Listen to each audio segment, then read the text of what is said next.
Welcome, everybody, to this edition of the Utopia podcast. I'm Chris, and alongside me is Tommy. Tommy, how are you?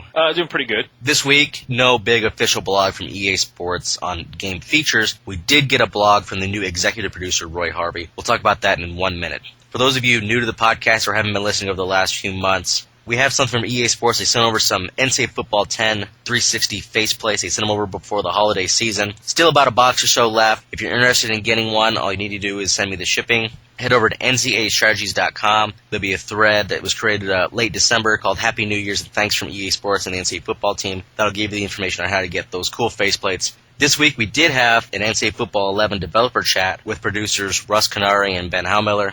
They kind of went over the same features we knew and talked about from the last podcast. We did learn a little more about the formation subs and how they work in the game. Tommy, let's talk about that for a minute. The nice part is comparing it to Madden's formation subs is that you can put more or less any player at any position. I mean, there are some restrictions, like just the same restrictions, though, that if you were at the depth chart. So if you wanted to have an off-balance formation, you could put a tackle at the tight end position. Basically, you can put guys wherever you want them to be. So if you wanted your fifth wide receiver to be the one that's taking the snaps in the Wildcat formation, you can go in there and do that. Basically, it allows you to completely control who plays what position. It also applies to special teams, meaning you can change every single player on special teams. If you wanted all of your backup scrubs to be the special teams players, you could do that. If you wanted your best press corners to be the ones that play the gunner positions, you can do that. So, I mean, you pretty much have a lot of control over how you're going to be able to put players onto the field. This week we did get a new blog from the new NCAA Football executive producer, Roy Harvey. Talked about his goal, his vision, along with the team for NCAA Football 11. 3 big items that they said they want to work on. They did not give any details, but they want to improve the core experience, the authenticity, and innovation. The first of the 3-pronged attack that he talked about is the core experience. He knows that he wants to improve what happens on the field, the running, the blocking, the passing. It has to perform well, in his words, and that the core gameplay is fundamental to the overall great game experience. Did not give away anything, but he said they've gone back to the heart of their football engine and made some major upgrades. That we'll learn more about this down the line, but he promises that the core improvements will be worth the wait.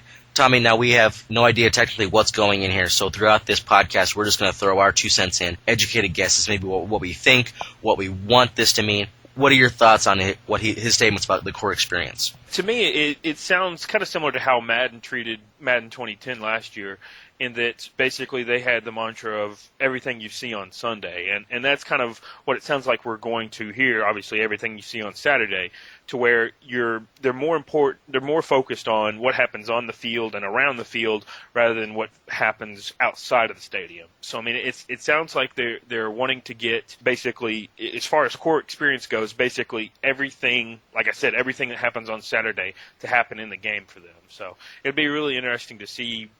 Is that going to revolve around some major gameplay changes?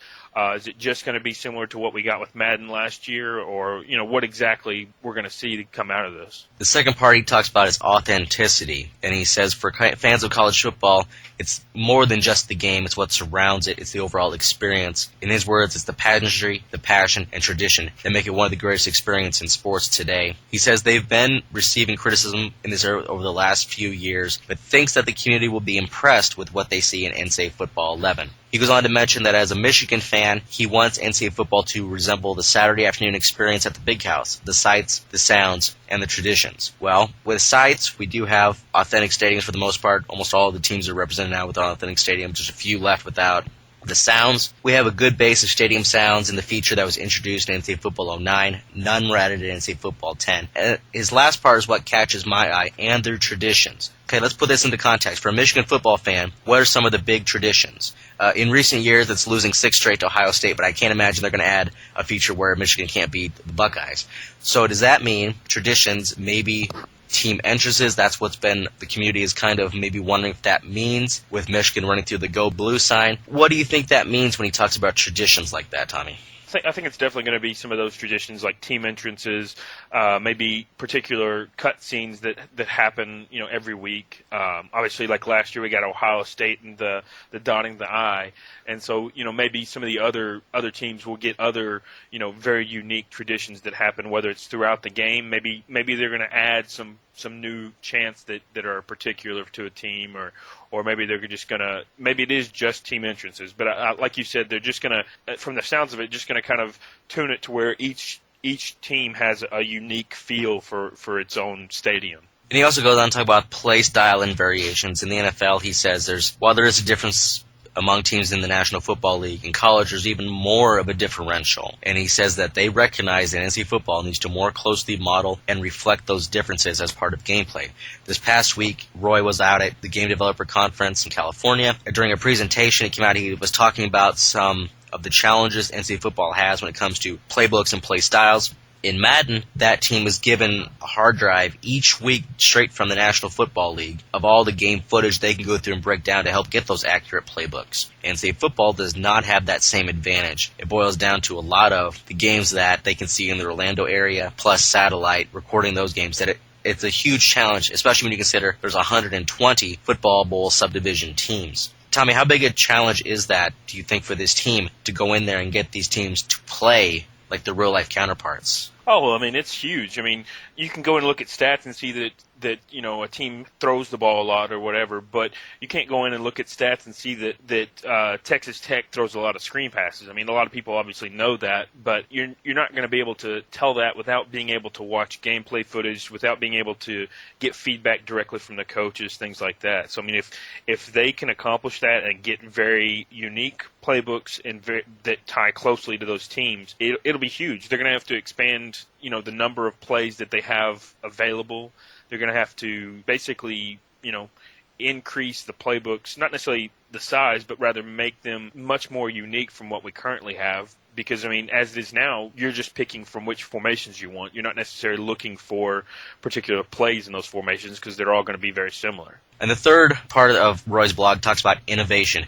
He talks about how the franchise has always had a history of innovation. It was the first EA Sports game back on Xbox Live in 2004. In NCAA Football 09, they added Online Dynasty. In NCAA Football 10, they added Team Builder. He did disclose that if you made a team on the Team Builder website for NCAA Football 10, they will work in NCAA Football 11.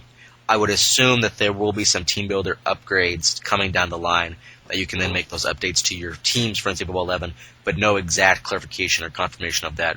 He does mention that before he came aboard the NCAA Football franchise, he worked on other online games and technologies for EA Sports and helped bring some EA Sports titles to the Sony PlayStation Network and Xbox Live. He says, without giving too much away, you can probably guess that online will be a big component of some of the new areas we're exploring this year. This is something we talked about before the show. What kind of things could this possibly entail? Do you have any guesses, Tommy? Well, it could entail a number of things. I mean, it'll depend upon, it could be portions that deal with the online gameplay itself. It could be the way that the online lobbies interact. Maybe you can get more feedback like we used to be able to get on PS2 days. Or maybe it just could be another component similar to Team Builder. My thoughts are maybe like either a playbook creator or even a play creator to where you design it all online and then go and upload it to the game the same way you do Team Builder. It could be any number of things. Like I said, it could be whether gameplay itself or outside of the game. So I'm very interested to hear because it sounds like he himself is excited about it. So, if that's the case, then could it just make the rest of us even that much more excited? To wrap up his blog, Roy talks about how developers Ben and Russ have gone through some of the updates already. He says, quote, those are things we should have gotten to a while back. Keep the faith. The real stuff we need to talk about is still up ahead. They haven't come out and announced any confirmation of a weekly blog. That's where they got in trouble last year, saying it's going to be on a certain day. It wasn't out on time. So the strategy so far seems to make sense. When something's ready to come out and talk about it, then you come out and talk about it like they have in several different locations.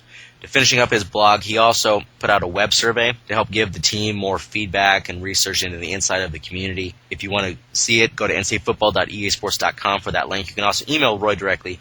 He has that address at the bottom of his blog. Before we end the show, Tommy, our tradition is back. As of March 14th, 2010, how many days away are we from the release of NCAA Football 11? At this point, we still have 121 days left to wait, so better start being patient, folks. For Tommy, this is Chris. Everyone, thanks for listening to this edition of the Utopia podcast.